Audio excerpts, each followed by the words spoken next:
Hello, everyone. Hi, Aiden. Hi. Welcome to my presentation. My name is Aiden Jones. I've been working in the Roger Fu lab during the summer doing paleomagnetic work. And this summer has been about going to new regimes of physics for me, going to planetary scale physics, learning about the meteorites that have landed both on Earth and other planets and the sort of energy, the sort of impacts that have occurred, and how we can actually measure that on tabletop in experiments in the lab. It's been very cool. I love talking about it, and so we're talking about Martian meteorite rock samples. We're talking about going to very high pressures in megabars, and we're talking about dealing with magnetism, the paleomagnetic record of telling history of the solar system. So I'm going to give you some refreshers, or not really refreshers, but lecture on the rock. To study these things, geologists need to go out all across the globe and go to relatively uninhabited parts, maybe outback of Australia, the Arctic, Antarctic, where these records are recorded very well. These are generally deserts, other things. And while they're there, they find these rocks that, upon chemical analysis, have just features of note, like gases in them that don't really seem like Earth gases. People have analyzed the atmosphere of Mars and looked at the different gases or the lack of gas compositions and found that we have rocks on Earth that are from Mars or the Moon, meteorites from other planets that evidently experience something very different than the rocks on Earth. Rocks on Earth have records of the magnetic field, of it changing, the North and South Pole flipping over different courses of time, and we've used that to look back at the history of Earth. And we want to probe whether or not other planets have something similar for telling the timescale of the solar system.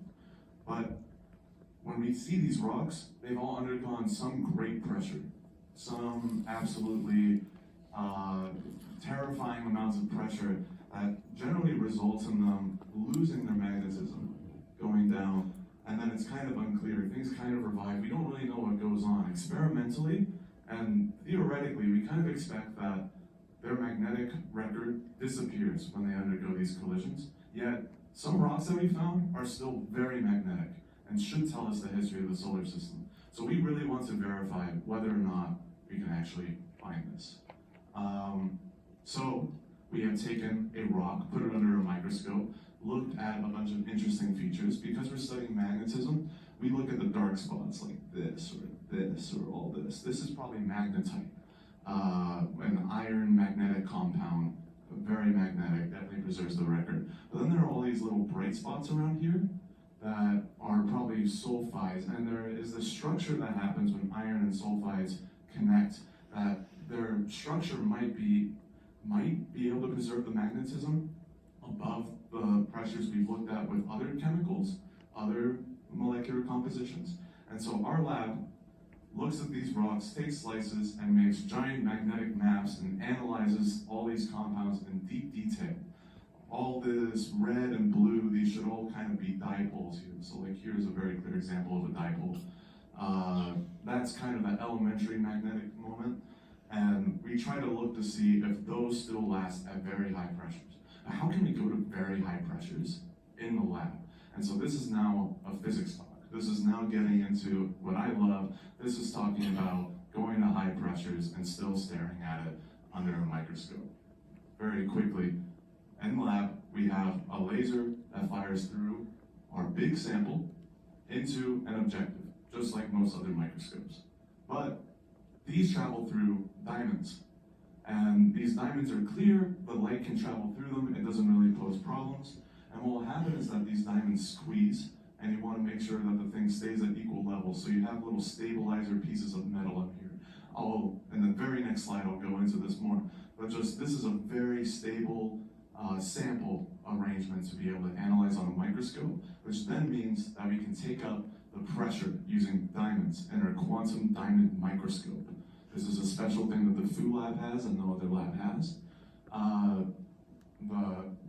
We use a diamond anvil cell, which is this whole structure where you have a diamond on top that you can turn with screws and increase pressure, while you have metal on a very small scale, maybe micrometer, that protects the sample from flying out under very high pressure. These diamonds are formed at hundreds of gigapascal, which is similar, or a little under hundreds of gigapascal. But that's the same as a megabar. And for you to understand how massive a pressure that is, when all those billionaires just die down in the ocean, they succumb to something that's like 1,000 times less of pressure. Yet we go up to 1,000 times more just in our little tabletop. It's extreme what we're able to go to. And we do some other experimental constraints with adding liquid in there and other effects that I'm going to go into with any interested questions. But we crush at high pressures these rocks, and we expect some change to their magnetism. Now, how do we record magnetism under a microscope? Well, we look at this iron sulfide thing that we call pyrrhotite, and we use quantum technology. I cannot explain to you the entirety of quantum physics within this talk, but you should know that we have very special diamonds that have, instead of carbon all throughout, some nitrogen that's added in. And this is configured in such a perfect way that all these things have spin, which is basically what electrons have that is magnetic charge. They have electric charge. Magnetic charge doesn't exist, but just go along with me. It's like an elementary magnetic component. And it's this quantum thing that varies with a bunch of things. It varies if you have an external magnetic field. It changes the light that it produces when it's excited under a laser.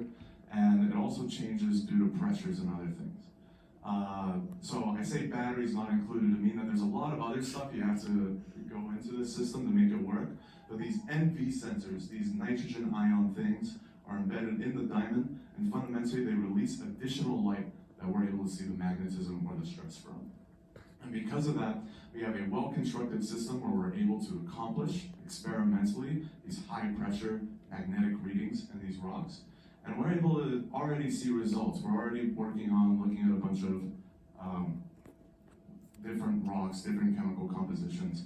But you can see at lower pressures, still incredibly high pressures, you very clearly see a magnetic dipole with a big yellow, big blue spot, which at around this pressure starts to disappear.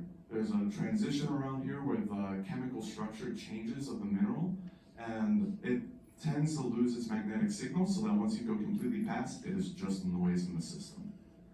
And so there we are able to experimentally show that we can look at these magnetic records under whatever static pressure we need to go up to. As of now, 6 gigapascal, we hope to raise that even further in the future.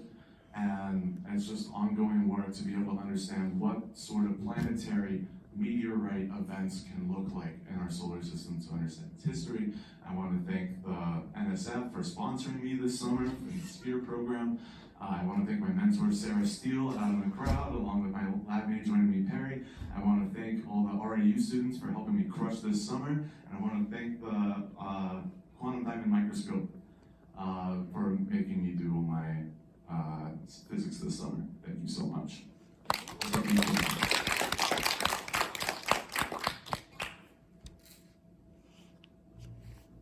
Man?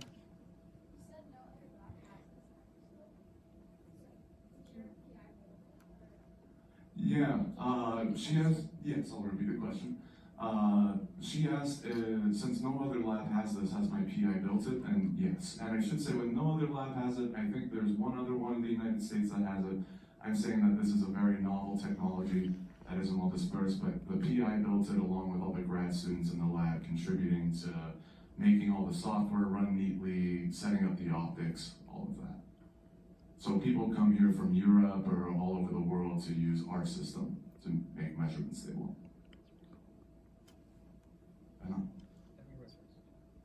Oh, sure. Yeah, cool rocks. The question I had was like in one of the samples, I think it was like one of the early pictures where like you showed the whole picture blowed up. Yeah, that one. There's like magnetic samples all distributed throughout the rock. Is there like a particular reason why basically does the rock come as a composite and all of it's crushed at a particular pressure, or only like some parts crushed? So when we are crushing it, we are not taking this whole slice. This is on the scale of like centimeters that we have under a microscope that we then make this image with. Oh, so you like press it a bunch of times. With the diamond, we're talking about like micrometer level things. And And so what we do is we go in with a little dentist drill. I say we, I have people with steadier hands do that. And we carve out little bits and put them in the cell. Cool. Can you elaborate a little more on the process of increasing pressure or changing pressure and the magnetic dipole going away? Like, does it decrease linearly, or how's the effect of the pressure on magnetic dipole? So Anna asked, what happens to the magnetic dipole with the pressure? How does this process work? And I believe I haven't probed a lot of the literature on this matter. My understanding is that there is a chemical structure that the pyrrhotite has at these lower pressures, and it then changes its configuration when placed under a certain pressure, like how things at different pressures go into liquids or gases or solids. This is just a different lattice structure that then does not exhibit the same magnetism. So after this, it disappears, and before this, I believe it does linearly decrease to this point, but my understanding is that it's more of a distribution where some things change in structure beforehand, and just the amount that do that before this point is why it's decreasing. But I'll look into that more so that if we ever talk more